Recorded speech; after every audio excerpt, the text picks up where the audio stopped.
Alô, amigos, estamos de volta para mais um programa Despertar, produzido pela TV SEAC do Centro Espírita Amor e Caridade de Bauru. Conosco, mais uma vez, em nossos estúdios, César Moron. A todos os nossos amigos, a você, o nosso agradecimento pela possibilidade de estarmos mais uma vez nesse veículo tão importante de divulgação para podermos conversar a respeito do que está acontecendo dentro do movimento espírita e da nossa sociedade. Quando falamos em César Moron, embora ele tenha assim, um trabalho muito bom na área da oratória, da liderança espírita, logo se pensa na Feira do Livro Espírita. César, como é que foi a feira neste ano em Bauru? Parece que você fez algumas modificações? Sim, foi o 5º ano da nossa feira, né?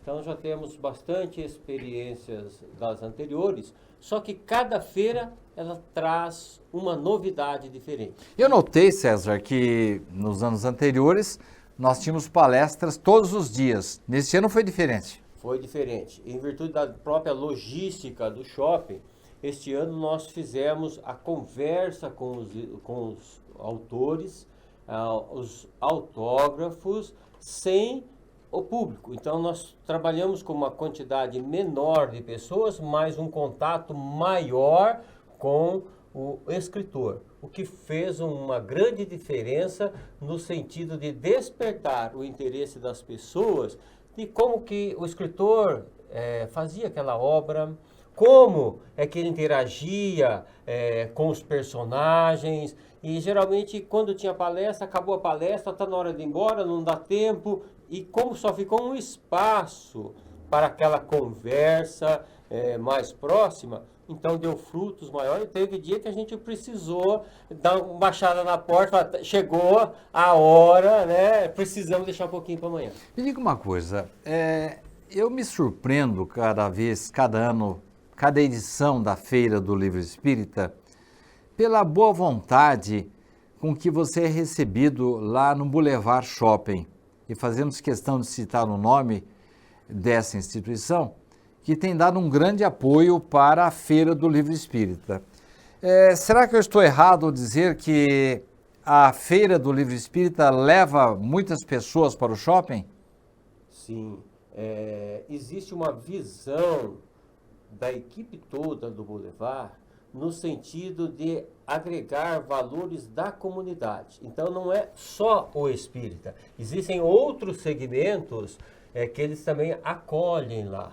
Só que com essa participação, com essa oportunidade de liberar o espaço, vem muitas pessoas, inclusive que estão passeando no shopping, e recebem a divulgação de certa atividade e vem para a nossa feira. Mas vocês levam mais gente para o shopping? Leva, porque quando nós, neste ano, quando nós divulgamos... Disso. Desculpe interrompê-lo, eu sei disso, porque você já me convidou algumas vezes para fazer palestras, e quando eu estava fora de Bauru, as pessoas já anunciavam, olha, vou assistir a sua palestra lá em Bauru. Eu estava falando em Mineiros do Tietê, em Jaú, aqui na região, e as pessoas já se comprometendo a vir para Bauru, trazer a sua presença, gastar aqui, por causa da Feira do Livro Espírita. Porque lá é um local bem confortável também, questão de ar-condicionado, questão da disposição do evento. Então, isso contribui para que as pessoas participem não uma única vez. Então, vão várias vezes, como foi este ano, que terminamos dia 29, começamos no dia 7, fomos até o dia 29. Então, houve essa interação com as pessoas. Já é um evento cultural respeitado e esperado pela cidade. E você trouxe desta vez pessoas tanto de Bauru como de fora. Você poderia enunciar os nomes e qual foi a repercussão, se as suas expectativas se concretizaram, se você já tem os resultados finais ou ainda não? Nós estamos ainda na apuração dos números finais, mas já temos o resumo do que ocorreu. Nós tivemos uma dificuldade grande este ano, porque no evento anterior nós tínhamos 20, 25 palestrantes. E agora, com essa redução, nós tivemos que trabalhar com uma quantidade menor. Então, muita gente boa não pôde participar diretamente dos nossos encontros. Então, nós trabalhamos com o Nazil Canarim, que fez a abertura da feira. Trouxemos o Adeilson Salles, trabalhamos com a psicóloga Maria José Barbosa, que tratou da questão da adoção. O nosso companheiro Sidney Fernandes, sempre presente lá, autografando o seu último livro e também conversando com o grande público que estava presente. E finalizamos com a Célia Diniz, autora que participou, né, foi uma das idealizadoras do filme As Mães do Chico, que teve o caso da filha que desencarnou. Então nós trabalhamos com esse público interagindo, mas, repito, foi difícil montar a nossa grade este ano, né? Mas atendeu bastante a expectativa, porque todos foram de boa vontade e com conteúdo principalmente, trazendo a sua experiência. E o local em si? Eu tive a impressão de que as pessoas gostaram mais do local que vocês escolheram esse ano. Ou é a impressão minha? É que mudou um pouquinho. O ano passado nós tínhamos cadeiras, né? Então, o espaço que seria para as cadeiras, nós fizemos para interagir com o público. Então, foi uma dinâmica diferente. Nós nunca tínhamos trabalhado sem a palestra no formato tradicional. Então, a palestra virou a conversa, virou o bate-papo com o escritor, o bate-papo com o autor, que talvez nós devemos repensar mais no nosso meio, para que as pessoas matem a curiosidade, a vontade de conversar com o escritor. Porque às vezes nós temos uma barreira, que a pessoa quer fazer a pergunta, mas não tem a oportunidade de fazer. Eu concordo com você. Inclusive as minhas últimas palestras estão sempre girando em torno dessa sistemática, desse novo modelo. No momento, eu ainda tenho que levar algumas perguntas previamente formuladas, mas de futuro eu tenho a impressão que com a educação e com a proximidade, com o hábito novo do público, essas coisas vão ensejar uma participação maior, não é assim? Eu acho que à medida em que for saindo novos títulos, a comunidade for interagindo mais, abrindo a possibilidade de interação, as pessoas querem deixar a sua opinião, querem interagir, querem colocar o seu pensamento. Não mais daquela forma, é assim e pronto, algo fechado, algo mais aberto, em que todos possam ser inseridos. É a evolução cultural que está acontecendo, não é isso? Exatamente. No próximo bloco, eu vou perguntar ao César Moron a respeito de um assunto assim muito importante, que diz respeito ao seu interesse. Vamos falar um pouco sobre templos, vamos falar um pouco sobre Jesus. Não saia daí, no instantinho estaremos de volta.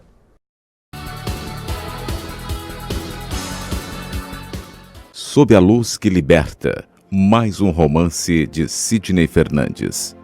O que fazer com dois espíritos que não se reconciliam e continuam desafiando as regras da vida?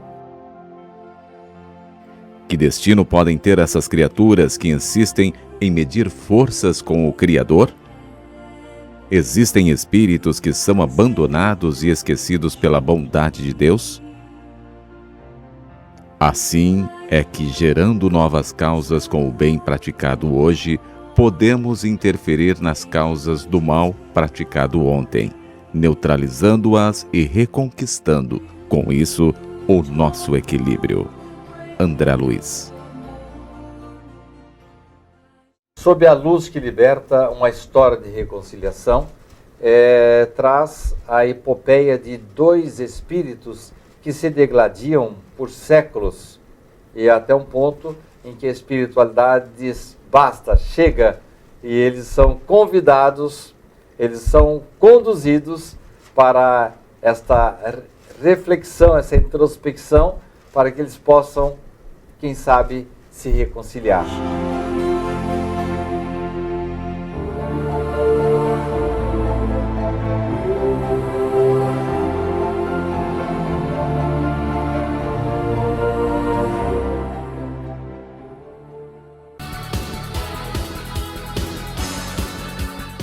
Estamos de volta para mais um bloco do programa Despertar de hoje, que está contando com a presença de César Moron.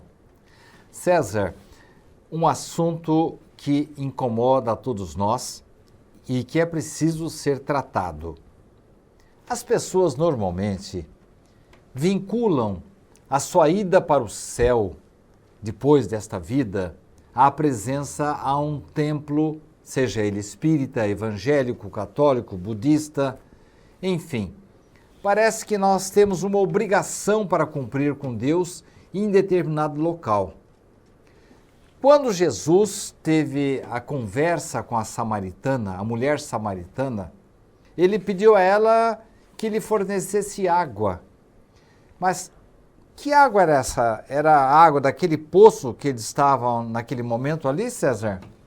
Quando Jesus se encontra com a samaritana no poço de Jacó, e ele, para espanto da samaritana, pede a água, ela se surpreende. Primeiro, um judeu se dirigindo a uma samaritana, que existia um preconceito. Parece que não se bicavam muito, né? Isso, historicamente. Mas quando Jesus, quebrando o preconceito, porque tem várias passagens que Jesus ressalta o samaritano. Você vê a passagem em que na estrada que tem um ferido, bom samaritano. Todo mundo, quem deveria acudir, não acudiu. Quem foi que acudiu? O discriminado, foi o bom samaritano. Aqui ele volta, pega o exemplo, a samaritana, porque quando ele conversa com a samaritana, ele está conversando com todo o povo. Então, esse recado, essa passagem é para todo o povo. E quando ela olha, ela não entende. Ela fala, que água é essa? Porque você não tem 40 metros esse poço, você não tem uma corda, não tem um jarro.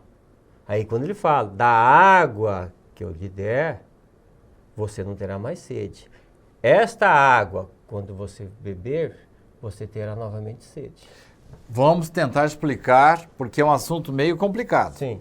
Primeiro, você está dizendo que o simples contato de Jesus com ele como judeu, com uma mulher samaritana, já quebrava aqueles preconceitos, as barreiras existentes entre, vamos dizer, duas raças, né? Isso. Embora vivessem no mesmo país, havia discriminações, né? Diferenças. Mas ele pediu água para valer mesmo ou ele já foi falando da água divina? Não. Ela chega e ele pede, porque Jesus já tinha tudo planejado. Tanto que essa viagem, geralmente, ele faria pelo Rio Jordão. E ele resolve vir pelo deserto para passar justamente na Samaria, para pegar esse povo. Então ele dirige, o que ele pergunta? Dá-me de beber. E ela relacionou a água física, que era a água do poço. Mas eu não tenho vasilha, você não tem vasilha, que água que você quer? Aí Jesus diferencia a água do poço de Jacó, que simboliza a parte material, os componentes materiais da existência, e a água viva, porque ele fala assim, eu lhe darei a água viva. Que água viva era essa? Essa água viva, quem beber, nunca mais tornará a ter sede. Que água era essa? Ela não entende, porque a mulher responde, dá-me então dessa água que eu quero beber, porque aí eu não preciso voltar aqui amanhã para pegar mais água. Veja, ela não entendeu. É a lei do menor esforço. Ó, me dá essa água que eu não preciso ficar carregando mais água lá. É o que nós fazemos. Às vezes nós estamos diante do poço de Jacó na nossa vida, só olhamos a realidade material, a água do poço, a realidade espiritual ali à nossa frente, e nós não conseguimos identificar. Foi o que aconteceu inicialmente com a samaritana. E aí Jesus fala, não, é essa água viva que é o conhecimento do Evangelho, que é o conhecimento das leis divinas que nos libertam da dependência material, que nos encaminham para a solidariedade, que nos orienta na nossa paz interior, que nos propicia o crescimento espiritual, o desapego à matéria, brigar por coisas pequenas. Então a água viva é a água do conhecimento espiritual. Então ela fica como que assustada. E o passo seguinte dessa passagem, né? Ela pergunta, Jesus, vai lá e chama o seu marido. Olha que interessante. Ela fala, mas não tenho marido. E Jesus fala assim, disseste certo, mas tivesse 5 e hoje não tem nenhum. E aí nós vamos ver lá no Velho Testamento, marido ele refere-se às religiões que aquela samaritana havia passado. Porque na Samaria, depois que eles chegaram da Babilônia, todo o povo lá, houve uma junção de povos e teve 5 culturas diferentes, 5 cultos a Deus diferentes. E lá eles chamavam o marido. Eles comparavam, desde o Velho Testamento, a ligação com Deus como um casamento, como um matrimônio. E tratavam então com o marido. Então Jesus fala assim, ela pergunta, que água é essa? E Jesus fala, que religião você tem? Ela falou, não tenho religião. E Jesus fala, você teve 5 e hoje você não tem nenhum. Aí a mulher se assusta, a samaritana fala, tu és um profeta? Porque ele vê que Jesus sabia tudo da vida dela. E aí Jesus fala a questão do templo. Aonde eu devo orar? No Monte Garizim ou em Jerusalém? Porque havia essa disputa. Os samaritanos, para não ir em Jerusalém, construíram um templo na ponta do monte. Vamos devagar. Primeira parte que nos interessa. Hoje, as pessoas estão se abeberando dessa água espiritual? Será que nós estamos passando pela mesma situação da mulher samaritana e estamos confundindo a água material com aquela que vem de Deus? Mas dê uma olhada à nossa volta, sejamos realistas, César. As pessoas aqui do Brasil, de fora do Brasil, estão muito mais interessadas nas águas materiais, interessadas no poder, no convencimento, no domínio. Será que essas pessoas não estão interessadas na água divina? Olha, tem 2 questões. Primeiro, as pessoas não estão conseguindo enxergar esta água, ou nós, como dirigentes, não estamos conseguindo mostrar. Porque, veja, nós temos na casa espírita a pessoa que vem e só quer tomar o passe e ir embora correndo. Essa pessoa está atrás da água do poço de Jacó, água material, não está atrás da água viva. Mas isso não é privilégio dos espíritas, não, porque eu tenho muitos amigos evangélicos e católicos que têm o mesmo problema. As pessoas só vão à igreja, só vão ao templo quando o calo aperta. E não estão interessadas em beber da água divina, que é a água da espiritualidade, a da honestidade, a da reforma interior. E eu volto à minha pergunta. Alguém, por acaso, neste mundo material, nesse instante, está preocupado ou interessado em beber da água que vivifica a alma? Se você que nos ouve, se nós queremos paz íntima, queremos identificação com o Criador, nós temos que ir atrás da água viva. Porque é esse conhecimento que vai nos libertar, nos dar um suporte quando, por exemplo, uma doença nos visitar. Aonde eu vou tirar forças para passar pela provação de uma doença? É onde Jesus disse, quem beber desta água não sentirá sede. Ela lhe jorrará de dentro. Porque é o amor, é essa modificação. Vamos ver se eu entendi, então. Então, quem se predispuser a raciocinar, a estudar, a pensar, a interpretar as leis de Deus que foram trazidas por Jesus, terá condições de enfrentar qualquer coisa. Poderá, principalmente, ter condições de caminhar para a morte tranquilo, sabendo que está de bem com Deus, está com a consciência tranquila. Esta é a água viva, César? Este é o caminho indicado por Jesus, para que a gente consiga nos libertar dos cultos exteriores, dos templos, de coisas que não são essenciais à nossa alma.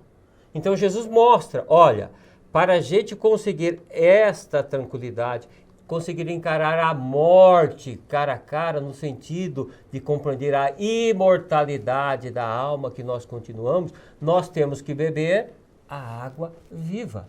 Enquanto nós não fizermos isso, nós vamos ficar patinando, sofrendo, com medo de ser assaltado, com medo que você vai subir e vai cair o avião com você, uma série de coisas. Então faltam-nos ainda a fé na imortalidade da alma e a fé em Deus. Então, para quem quer essa tranquilidade, esse equilíbrio na vida, tem que encontrar a água viva. Não é ir num templo religioso, arrumar uma religião. Ele não está falando de religião, ele está falando de leis universais, ele está falando de vivência.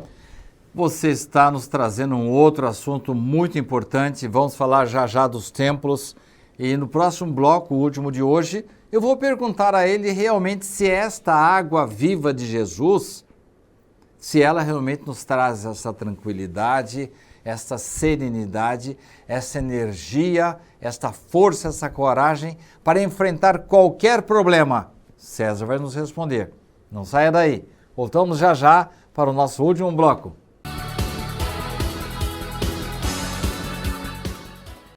A Livraria SEAC conta com mais de 4.500 títulos, obras básicas do Espiritismo, romances, livros infantis, adolescentes e adultos, de todos os gêneros da literatura espírita.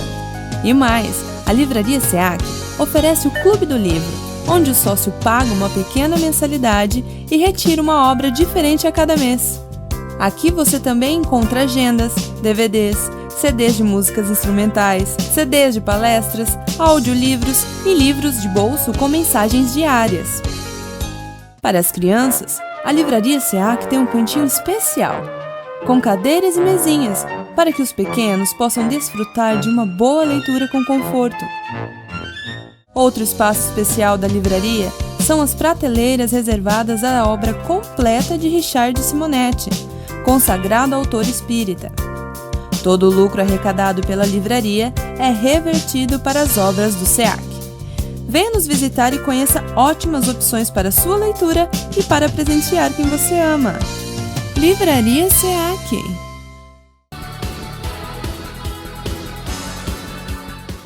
Estamos de volta para o último bloco do programa de hoje.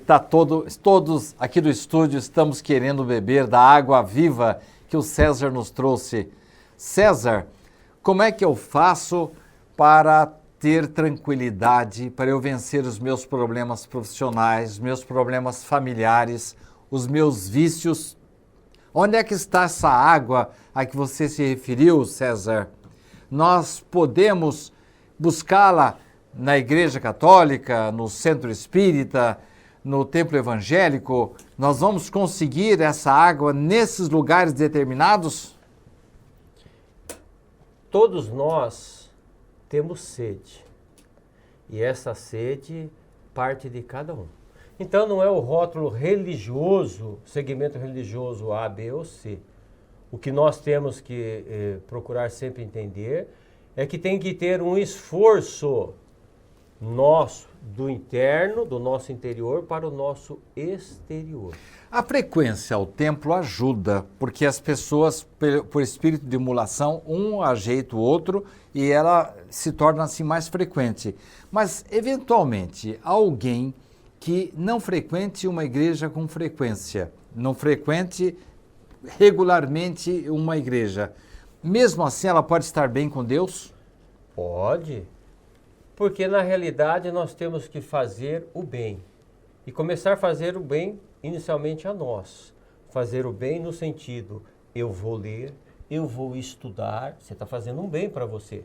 Eu não vou ser uma pessoa preguiçosa. E a partir do momento que você abre um livro, uma vida se abre a você. Então, mentalmente, você começa a fazer aquisições. Então, é uma forma de você começar essa mudança. Você pode ver uma palestra, você não vem numa casa espírita. Ouvir a casa espírita é você compartilhar com mais pessoas a mesma experiência. Então você vê fulano A, vê Beltrano, vê a Dona Maria, ela te conta, eu estou passando por isso, eu estou passando por aquilo. Você compartilha a experiência, ou seja, enriquece. Mas não é o essencial para o seu aprendizado. Mas uma pessoa que não pode, tem que cuidar de crianças em casa, ela pode uma vez por semana, por exemplo, fazer uma oração que nós espíritas chamamos de Evangelho no Lar, e mesmo assim manter-se na religiosidade? Pode. O problema é que no nosso dia a dia, nós temos que aprender como reagir às diversas situações que a vida nos apresenta. Então você faz uma leitura, um aprendizado no estudo do Evangelho, por exemplo. Se você não estiver interagindo com a sociedade, como você vai demonstrar que você aprendeu aquilo? Você faz uma leitura, aí você vai interagir com o seu filho, por exemplo. Você pede para ele fazer alguma coisa, ele não obedece. E aí? Qual é a sua atitude? Você tem que se posicionar na vida de acordo com aquilo que você acredita. E o grande mal é isso aí. Muitas vezes nós temos a crença na religião A, B ou C, e na hora de dar o exemplo, a vivência, nós não fazemos de acordo com a crença que falamos que temos. A oração, toda noite, ao deitar, de manhã, ao iniciarmos um novo dia, nos ajuda a nos manter buscando a água viva do conforto, do conhecimento, do equilíbrio, do compromisso com as coisas de Deus? A oração é fundamental nesse processo. Quando nós oramos, nós nos ligamos fluidicamente com a espiritualidade maior. É como você receber um refrigério, aquele refresco, aquele acalento que a gente precisa. Então, a oração não é aquela oração, eu levanto, eu vou fazer a minha oração, quando eu vou dormir eu fazer outra. Essa é a obrigação, né? Eu estou falando, nós estamos falando... a conversa com Deus. Exatamente. Pode ser no meio do dia, no intervalo do almoço, quando você está triste, quando recebe uma notícia alegre, quando você recebe uma notícia triste, porque ela te reequilibra. Imagine que você, fazendo uma oração sincera, você está fazendo uma proteção espiritual a você. Eu já passei por algumas circunstâncias em que ocorreu uma coisa muito boa e que eu percebi a presença de Deus na minha vida, me poupando de um sofrimento muito grande. Eu acho que você também, caro telespectador. Nessa circunstância, eu tenho que buscar um cantinho ali e agradecer a Deus? Principalmente para que não tenha interferência, porque tem gente que às vezes quer orar, como os fariseus lá querem mostrar, olha, ele está orando. Não, não é isso. Ninguém precisa ficar sabendo que nós estamos orando. Não pode ser assim, agora é meio-dia, o Sidney vai fazer oração lá. Não interessa a ninguém o horário que vai fazer, porque senão só fica no culto, fica só no exterior. Para que tenha esse efeito, nós precisamos nos recolher em qualquer lugar, não precisa ser um lugar especial. Precisa abrir o nosso... Precisamos ser sinceros. Resumindo, eu posso a qualquer momento, independentemente de igreja, de padre, de sacerdote, de orador espírita, dirigente espírita, eu posso buscar essa água divina nessa ligação direta entre eu e a divindade? Sim, só que isso precisa do treinamento, precisa de um estudo, a gente precisa ter um esforço, senão nós vamos voltar a ser como a samaritana. Você vai olhar para a dificuldade que a vida lhe traz, o desafio que é vencer uma dificuldade, e você só vai enxergar as questões materiais. Se a dor, por exemplo, lhe visita, não é falar assim, tira essa dor de mim. Se você tem um espírito obsedando, fala, vem no centro, tira esse obsessor. Curar não é aliviar a dor. Curar, para beber essa água viva, é ter condições de se renovar. Então, por que eu estou tendo essa dor? Eu estou me alimentando de forma errada?